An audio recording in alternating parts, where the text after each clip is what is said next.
Dissipés, détrompez-vous. Ces étudiants sont en train de travailler. Fini les cours recopiés mécaniquement.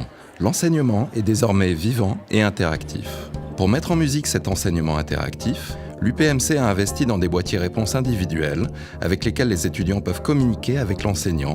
There's a great deal of research from the past 20 or 30 years that shows that traditional lecture, that is teaching by telling, is not always very effective at helping students learn basic concepts. Interactive learning, by having students become engaged in class, having them answer questions and talk to each other about their answers, has been shown to be able to help them learn the concepts better. Avec cet enseignement interactif qui est vraiment basé sur le questionnement, les étudiants sont rendus un peu plus acteurs de leur savoir, ce qui a pour mission de favoriser l'apprentissage des concepts.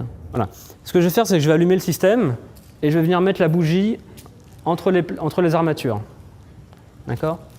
Qu'est-ce qui va se passer ? Et ça, je vais vous le poser en question. Après une phase de réflexion, les étudiants répondent une première fois à la question. Et l'enseignant voit l'histogramme des réponses se construire.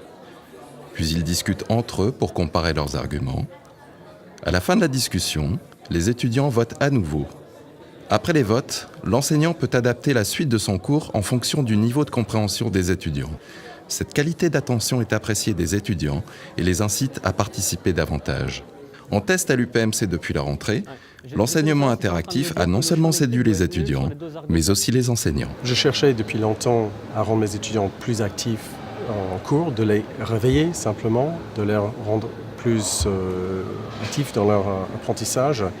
Et là, j'ai reconnu un outil qui pourrait aider dans ce sens-là, tout simplement. On est plus actif dans le cours, on se sent obligé d'être là et on est en interaction avec le prof, on n'est plus seulement passif et assis sur sa chaise. Dans un premier temps, ça permet de réveiller un peu les étudiants qui, pendant un cours magistral de 2 heures, finissent toujours par relâcher leur attention. Et donc là, de poser des questions en plein milieu du cours ou à des instants espacés du cours permet de relancer leur attention. J'ai trouvé que l'utilisation des boîtiers réponses était vraiment bonne pour la dynamisation du cours, qu'elle permettait de faire des pauses des fois et que justement c'était bien pour après reprendre l'assiduité du cours. En tant qu'enseignant, j'en tire un bilan très positif. Tout simplement, ça a changé mon amphi, ça a changé l'ambiance. J'ai l'impression qu'il y a vraiment un apprentissage en temps réel dans l'amphi. Je sais ce qui se passe dans l'amphi, j'ai un sentiment que les étudiants sont plus actifs et apprennent plus. Et dans un amphi d'une centaine d'étudiants, avoir en temps réel une image de ce qu'ils peuvent avoir bien compris et mal compris, c'est très difficile sans l'utilisation des boîtiers. Ça me permet de mettre en valeur certains concepts qui, dans un cours magistral linéaire, peuvent passer complètement inaperçus.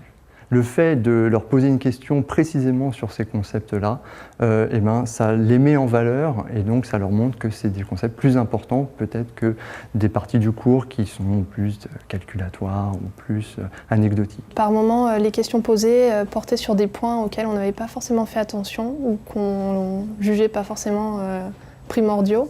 Et finalement, ça nous permet de revoir ce qui vraiment est important. Je trouve que les questions qu'on pose avec les boîtiers, c'est vraiment des cas où justement on met en relation le bon sens et les relations fondamentales qu'on apprend en cours. Forcer les étudiants à choisir une réponse parmi plusieurs leur permet de mieux assimiler les concepts. En fait, l'utilisation des boîtiers rentre dans leur processus de compréhension et de mémorisation du cours. Quand on a des questions et qu'on est obligé de répondre, enfin on n'est pas vraiment obligé, mais en plus on voit les gens qui répondent au fur et à mesure, donc on se sent un peu obligé de répondre et du coup on se force à réfléchir et à vraiment créer un raisonnement. C'est un cours moins barbant forcément, vu qu'on est sollicité en permanence.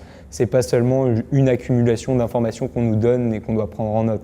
Donc de ce côté-là, c'est un cours qui a un réel intérêt. Il y a aussi l'aspect de les faire interagir entre eux, de mobiliser l'aspect social de l'apprentissage.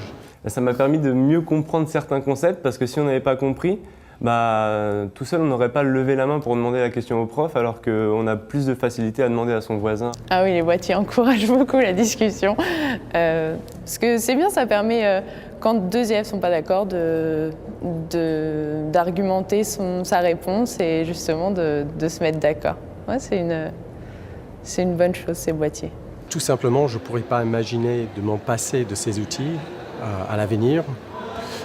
J'aimerais beaucoup essayer de convaincre mes collègues d'essayer ces méthodes, d'expérimenter avec ces méthodes, parce que c'est en utilisant qu'on apprend, on comprend leur utilité. Les priorités de l'UPMC en termes d'éducation, c'est de libérer la créativité, l'innovation pédagogique, si possible en focalisant l'effort essentiellement en licence. Et c'est pour ça que nous sommes très intéressés par l'expérimentation qui a été faite en physique à propos des boîtiers de réponse.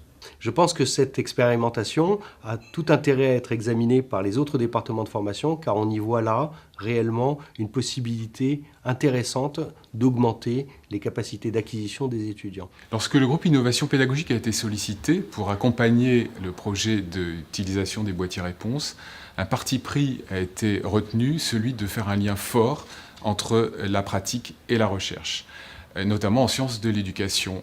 Et c'est à cette condition, nous semble-t-il, que peuvent se développer des usages innovants, améliorer l'interactivité entre enseignants et étudiants d'une part, entre étudiants d'autre part. L'UPMC veut révolutionner son enseignement pour améliorer l'apprentissage des étudiants. C'est un point très important pour bien former nos jeunes pour demain. Ce qui est important aussi, c'est que les technologies peuvent accompagner cette révolution pédagogique, elles ne peuvent pas la provoquer. Et ce qui est exemplaire dans l'exemple des boîtiers clickers, c'est que ce sont les enseignants qui ont pris le problème par eux-mêmes, à bras-le-corps, et qui l'ont résolu. Demain, les technologies changeront, nous utiliserons d'autres boîtiers que les boîtiers clickers, mais l'esprit restera le même, c'est toujours en partant des enseignants et des étudiants que les technologies peuvent améliorer, faire évoluer la façon dont nous travaillons.